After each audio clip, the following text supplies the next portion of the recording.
Manager thought my job role was unnecessary. He learned the hard way it wasn't. Back in the day, about 20 years ago, I was working as a sales engineer in the technology field. My job was pretty straightforward. Support the sales reps by making sure the tech side of things made sense to our clients. I was good at what I did, understood our products inside out, and enjoyed the work. Then, things took a turn when we got a new sales rep manager. His name was Mike, and right from the get-go, I could tell he wasn't a fan of how we did things. Mike came in with a lot of confidence, maybe too much, and it was clear he wanted to shake things up. In our first team meeting, Mike laid out his vision. He talked about streamlining processes and increasing sales, which sounded fine at first. But as he went on, it became obvious that he wasn't too keen on the role of sales engineers like me. He thought we were slowing things down, getting too involved in the sales process. After the meeting, I tried to introduce myself. "Hi, I'm the lead sales engineer here," I said, extending my hand. Mike gave me a quick handshake, barely making eye contact. "Yeah, I've heard about you. Let's see how things go," he replied, in a tone that wasn't exactly friendly. Over the next few weeks, I noticed Mike keeping me and the other sales engineers at arm's length. He'd bypass us in meetings, speaking directly to the sales reps, and when we did get involved, he often questioned our recommendations or suggested we were complicating things. I remember thinking this wasn't going to end well. Mike was new, sure, but he was underestimating the complexity of our products and the value we brought to the table. Sales isn't just about smooth talking. You need to know what you're selling, and that's where we came in. But Mike seemed determined to prove his point. He wanted to show that he could close deals faster and more efficiently without us. That Monday started off like any other.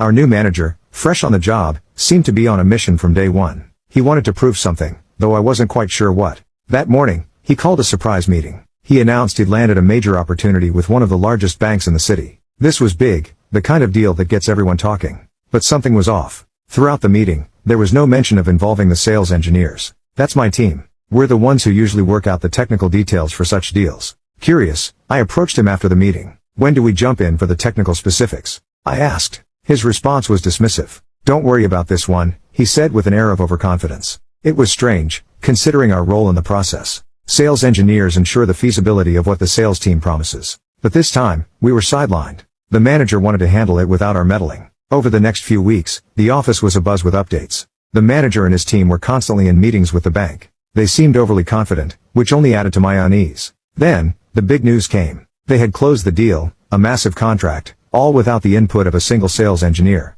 The office erupted in celebrations. The manager was the center of all the praise. Everyone was impressed by his accomplishment. Sitting at my desk, I felt a mix of happiness for the company and a sense of foreboding. Big deals like this are complex and usually require in-depth technical knowledge. About a month after that deal with the bank, I was at my desk early one morning. It was a regular day, just me and my coffee, going through emails. That's when my phone rang. It was the sales manager. After his last call to Gloat, I didn't expect to hear from him soon. But there he was, calling me. I picked up, and he sounded different. He was all rushed and sounded worried. "We've got a problem with the bank deal," he said right away. No small talk, nothing. He seemed really stressed out. "What's the problem?" I asked. I hadn't been part of that deal, so I had no idea what could have gone wrong. He said something about the technical side of things. The bank was unhappy because the solutions we sold them didn't work together. He was talking fast, and I could tell he didn't really understand what the issue was. I kept my cool and asked, "What do you need from me?" He hesitated for a second, then asked if I could join a call with the bank.